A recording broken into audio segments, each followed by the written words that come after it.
류승환 감독의 신작은 언제나 기대되지만 휴민트에는 실망이 앞섰습니다.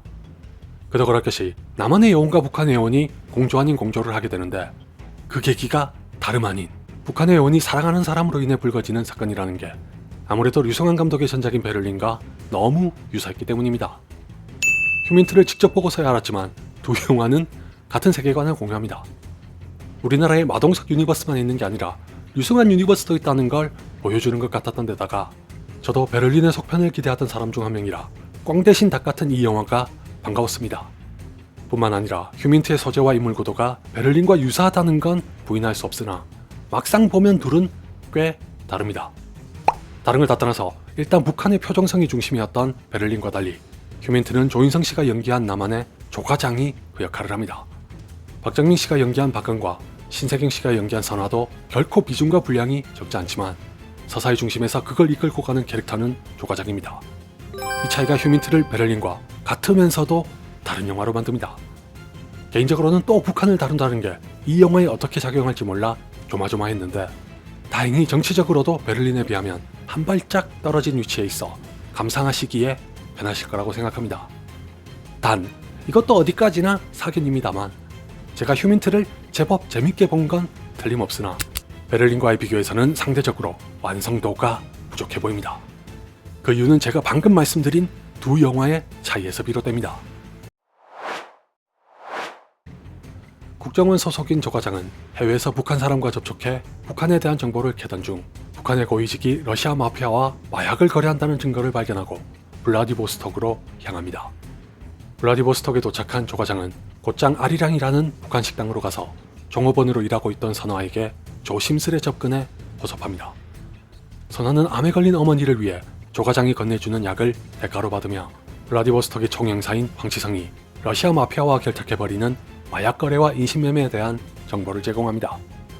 북한에서는 황치성의 의심스러운 행태를 조사하고자 오위성 소속의 박건을 블라디보스톡으로 보냅니다.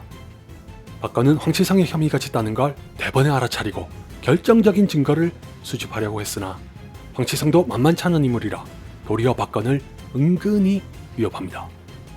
이 와중에 박건과 선화가 한때 연인이었다는 사실이 밝혀지는데 알고 보니 박건의 진짜 목적은 황치성이 아니라 자신과 이별하고 잠적한 선화입니다.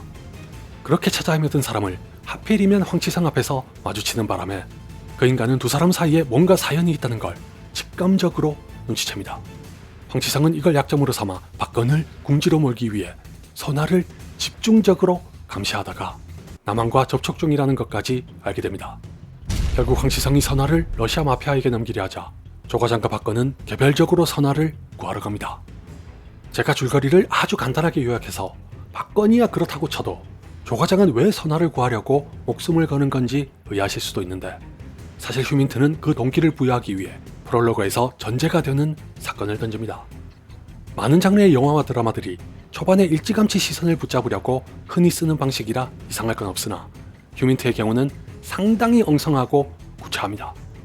프롤로그의 용도가 노골적으로 보이기 때문이기도 하거니와 다분히 보편적인 인간에 기댄 채 서둘러 전개하는 티가 역력해 관객의 능동적인 몰입을 유도하지 못합니다.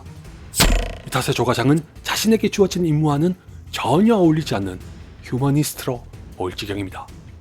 류승환 감독도 이걸 의식하고 있었는지 일하면서 익숙해지는 거라는 대사를 넣었지만 막말로 과장이란 직함을 노름으로 딴 것도 아닐 거면서 그렇게까지 순진하게 군다는 건 단순히 프롤로그에서의 사건 하나만으로는 선뜻 납득하기 어려운 대목입니다.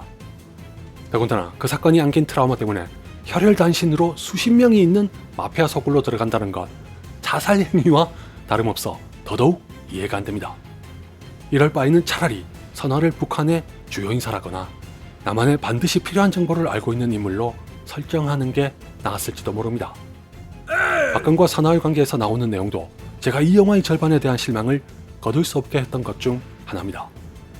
표정성의 시점이 다수였던 베를린은 아내가 엮여버린 사건을 자연스레 녹여낼 수 있었던 반면 조과장을 중심축으로 한 휴민트는 어쩔 수 없이 둘의 서사를 따로 배정합니다.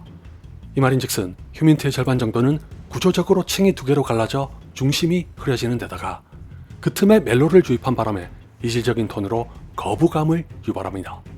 솔직하게 말씀드리면 선화가 노래하는 장면이 특히 거슬려서 굳이 왜 넣은 건지 필요성은 이해하되 몰입을 저해하는 순간이었습니다. 아마 보는 사람에 따라 불행 중 다행이라고 할 수도 있고 엎친 데 덮친 격이라고 할 수도 있을 것 같은데 중반부까지는 두 사람의 관계에 할당한 분량이 적지 않은 편입니다.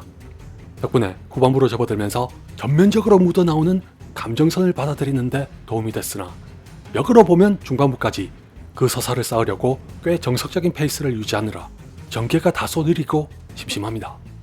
제가 이 고비에서 졸지 않고 어떻게든 버틸 수 있도록 도와준 1등 공신은 박정민 씨와 박해준 씨입니다.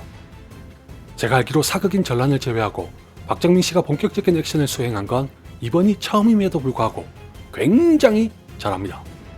조인성 씨야 이미 다른 영화들에서 액션을 보여준 배우라 휴민트에서의 액션도 능숙하게 소화했고 당연히 칭찬에 마땅하지만 과연 어떨지 궁금하고 반신반의했던 박정민 씨는 이게 웬걸요?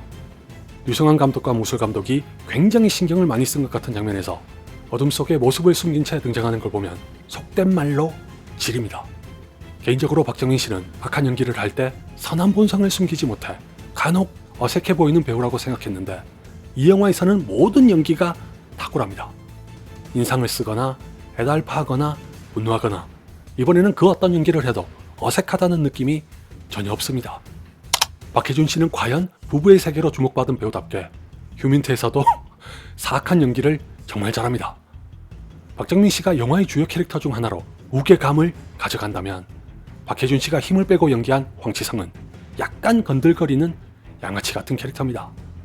그 와중에도 오버 하나 없이 악랄한 성격을 잘 또 담아내는 걸 보면 이 배우가 진짜 고수라는 감탄이 나옵니다. 심지어 결말부까지 가서도 결코 오버하지 않으면서 캐릭터를 유지하는 게 제 마음에 쏙 들었던 데다가 박건과 선아의 관계에 집중하느라 한동안 말랑말랑해진 영화에 틈틈이 긴장을 불어넣는 게 황시성이기도 해 아주 중요한 역할을 한 것도 맞습니다. 그럼에도 불구하고 본론으로 가는 발걸음은 더뎌 보이기만 했던 영화가 절반을 넘어서면서 급속도로 치고 나갑니다. 황치성에 의해 위기에 빠진 선화가 납치되고 그 사실을 알게 된 조과장과 박건이 서로 계기는 달라도 동일한 목적을 가진 채 러시아 마피아와 각기 싸울 때부터는 바야흐로 류승환 감독의 특기에 불이 붙어 그야말로 처절한 액션으로 가득 채웁니다. 총격전이든 육박전이든 간에 류승환 감독 특유의 빠르고 현란하며 고통이 절절하게 전해지는 액션이 눈과 귀를 사로잡아 무아지경으로 빠져듭니다. 사실 요즘 이런 액션은 할리우드에서도 존윅이나 미션 임파서블을 제외하면 보기 드뭅니다. 발레리나와 노바디가 주목을 받았던 것도 두 영화와 마찬가지로 구시대의 유물이 된 아날로그 액션을 훌륭하게 구사했기 때문이니 우리나라는 뭐 말할 것도 없습니다. 휴민트는 모처럼 그 아날로그 액션에 대한 갈망을 류승환 감독이 초기부터 고수한 독특한 스타일의 액션으로 한껏 해소해주는 동시에 범죄도시의 묵직하고 파괴력 넘치는 액션과는 또 다른 볼거리를 선사합니다. 조인성 씨와 박정민 씨를 포함한 모든 배우와 스턴트 대역에게 기꺼이 박수를 보내고 싶을 정도입니다. 다만 류승환 감독이 구시대적인 설정까지 그대로 물려받은 건 살짝 오게티입니다. 예컨대 아까 말씀드렸다시피 조과장이 자기가 무슨 람보라도 되는 것처럼 아무 대책 없이 무조건 선화를 구하겠다는 일념 하나로 수십 명이 버티고 있는 마피아 소굴로 혼자 들어간다는 건 솔직히 황당합니다. 게다가 마피아 수십 명을 상대한 것보다 고작 서너 명과 대치했을 때 훨씬 많은 부상을 입는 것도 비웃음을 사게 될지 모릅니다. 비록 후자의 장면에서는 특정한 핸디캡이 주어졌다곤 해도 결말을 염두에 두고 그제서야 현실적인 상황을 그렸다는 것에서 연출의 사실성과 일관성이 떨어진다는 지적을 받을 만도 합니다. 태생적으로 여성 캐릭터의 역할이 제한적일 수밖에 없는 영화에서 그걸 최대한 살리려고 한 노력은 인정합니다. 남성 배우들이 주인공으로 나선 액션 영화에서 여성 캐릭터가 할 수 있는 건 유감스럽게도 한정적일 수밖에 없습니다. 대신에 휴민트의 류승환 감독은 선화를 강인하고 독립적인 캐릭터로 묘사하려 한 흔적을 엿볼 수 있었고 결말부의 아수라장에서도 나름의 역할을 합니다. 자칫하면 세간의 시선을 지나치게 의식하는 바람에 자충수와 무리수를 두기도 하지만 류승환 감독은 캐릭터를 급작스레 변화시키지 않는 선에서 적절한 수를 뒀다고 생각합니다. 아울러 여성 캐릭터의 액션은 조과장의 동료이자 정유진 씨가 연기한 캐릭터로 결정적인 순간에 제 몫을 작게나마 보태기도 합니다. 이 정도면 절대 최고와 최선은 아니더라도 있으나 마나한 캐릭터로 전락시킨 건 아니니까 너무 노여워하지 않으셨으면 합니다.